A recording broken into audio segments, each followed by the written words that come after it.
Sly, the fox, and Petty, the stork, were on visiting terms and seemed very good friends.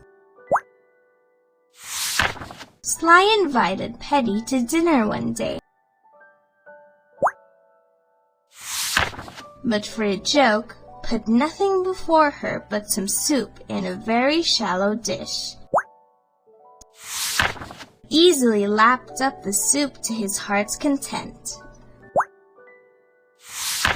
But Petty could only wet the end of her long bill in it. "I am sorry," said Sly. "The soup is probably not in your fate." "No need for apologies," said Petty. "I hope you will return this visit and come and dine with me tomorrow."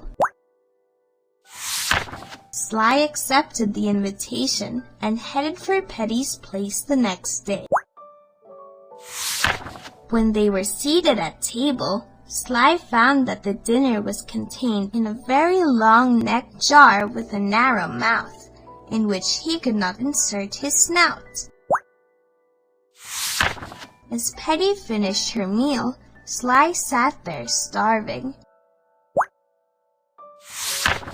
He indeed learnt his lesson the hard way. One bad turn deserves another.